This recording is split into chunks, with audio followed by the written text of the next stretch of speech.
राहुल गांधी जी से अनुरोध किया। ये तरीका बिल्कुल भी a partnership between our friend the magician and the businessman.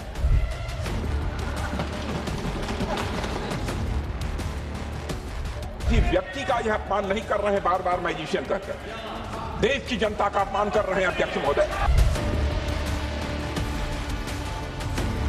जो असली ताकत होती है वो छुप के काम करती है, वो अपने आप को दिखाती कभी नहीं है।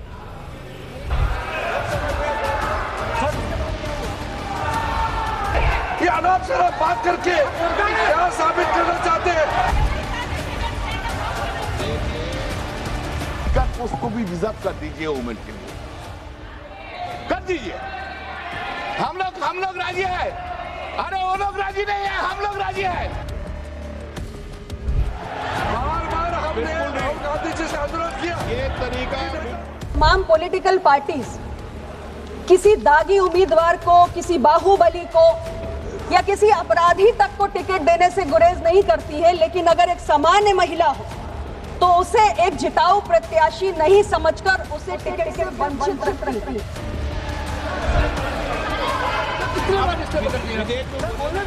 ये आरक्षण का, महिला आरक्षण का जो मुखौटा पहने हुए है कि यह महिलाओं को आरक्षण देने का कार्य करे, लेकिन वाकई में ये डिलिमिटेशन के प्रयोग से अपने आप को स्वतंत्र करने की बात कर रहे हैं।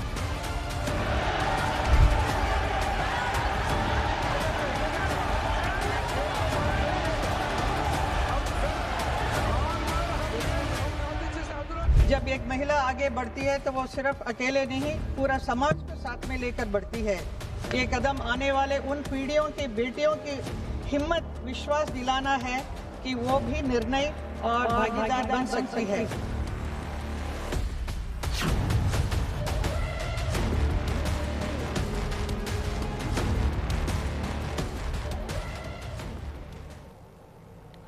नमस्कार, आप देख रहे हैं न्यूज इंडिया, आपके साथ मैं हूं अभिषेक। बड़ी खबर आपको बता दें, थोड़ी देर में लोकसभा में केंद्रीय गृह मंत्री अमित शाह बोलने वाले हैं। विपक्ष के सवालों का जवाब देंगे केंद्रीय गृह मंत्री अमित शाह। और अमित शाह कुछ ही देर में बोलने वाले हैं और लोकसभा में उनके संबोधन के बाद जो बिल है उस पर वोटिंग होगी।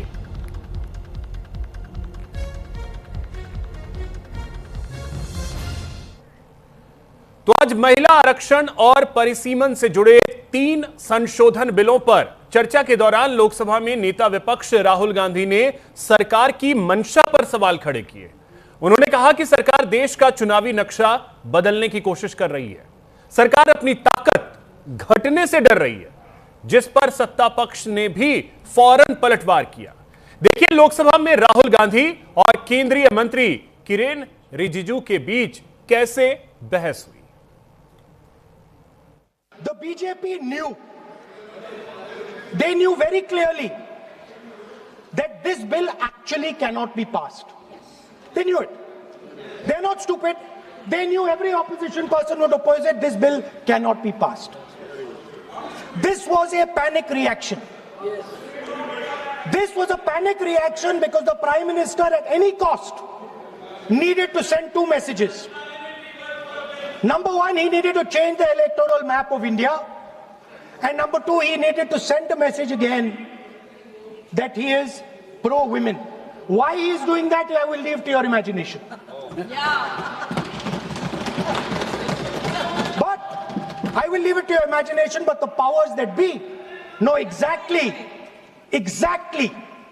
why he is doing it.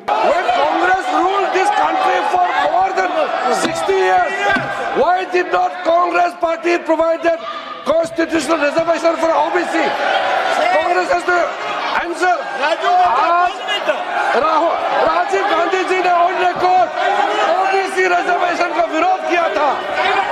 Rajiv Gandhi ji ने जब प्रधानमंत्री थे और जब प्रधानमंत्री नहीं थे तो भी उन्होंने ओबीसी का रिजर्वेशन अपोज उस समय का प्रधानमंत्री राजीव गांधी जी ने किया था। राहुल गांधी जी उसका जवाब दे सकते हैं कि राजीव गांधी जी ने क्यों अपोज किया था ओबीसी रिजर्वेशन। ये जो सरकार है, ये डिलिमिटेशन का जो मुखौटा, जो ये आरक्षण का, महिला आरक्षण का जो मुखौटा पहने हुए है कि यह महिलाओं को आरक्षण देने का कार्य करे, लेकिन वाकई में ये डिलिमिटेशन के प्रयोग से अपने आप को सशक्त करने की बात कर रहे हैं। ये चाहते हैं कि सत्ता में बने रहें, ये नहीं चाहते कि जातिगत झंडा हो, ये नहीं चाहते कि हमारी दलित, ओबीसी माताओं बहनों को, हमारी अल्पसंख्यक बहनों को आरक्षण मिले, वो आगे बढ़े। सभापति जी, मुझे ये कहते हुए खुशी नहीं है, लेकिन इस बात में काफी हद तक सत्यता भी है कि अनेक बार ऐसे मौके आते हैं कि तमाम पॉलिटिकल पार्टीज किसी दागी उम्मीदवार को, किसी बाहुबली को या किसी अपराधी तक को टिकट देने से गुरेज नहीं करती है, लेकिन अगर एक सामान्य महिला हो तो उसे एक जिताऊ प्रत्याशी नहीं समझकर उसे टिकट से वंचित रखती है। इस परिस्थिति को आखिर हम कब बदलेंगे?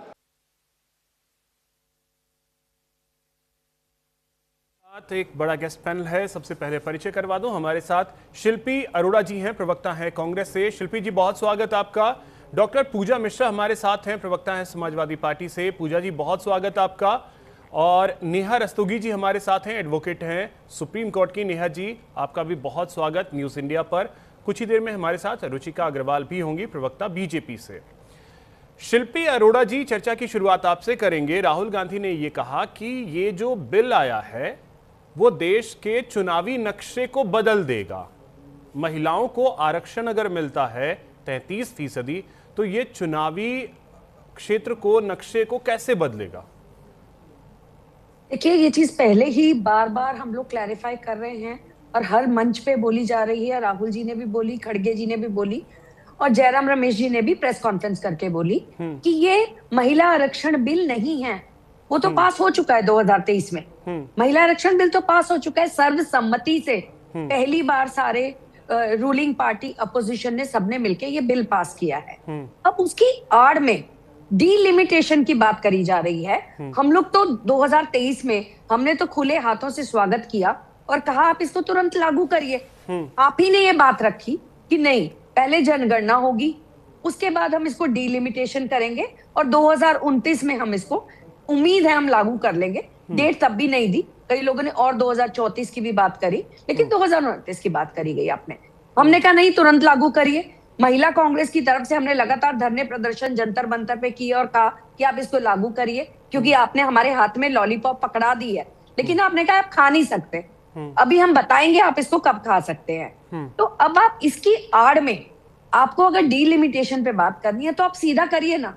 महिला आरक्षण की आड़ में आप कह रहे हैं कि हम 2011 के सेंसस पे आधारित करके हम महिला आरक्षण को लागू करना चाहते हैं। तो क्यों करना चाहते हैं आप 2011 में? आप एग्जिस्टिंग में करिए ना। क्या डर है? जब आधी आबादी है वो अपना पूरा हक मान रही है, तो आपको क्यों 50% सीटें बढ़ानी है? और 2011 के सेंसस पे अब हम 2026 में बैठे हैं।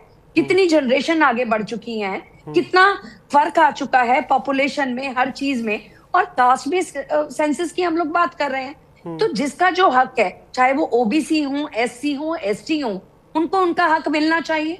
तो आप जो 2011 की जनगणना के आधारित आप डीलिमिटेशन की बात कर रहे हैं, उसका सभी पार्टियां विरोध कर रही हैं, क्योंकि कहीं ना कहीं छोटे राज्यों के साथ ये अन्याय हो रहा है। साउथ में भी उसका अपोजिशन हो रहा है। तो मेनली महिला आरक्षण में मैं बार बार क्लैरिफाई कर रही हूँ, हम हर तरीके से साथ हैं। आप करिए, आज लागू करिए, हमें बहुत खुशी होगी। बीइंग अपोजिशन, हम पटाखे छोड़ेंगे, हम मिठाइयां बांटेंगे, लेकिन उसकी आड़ में, उसके पर्दे के पीछे आप। जी पूजा जी, समाजवादी पार्टी को क्या दिक्कत है?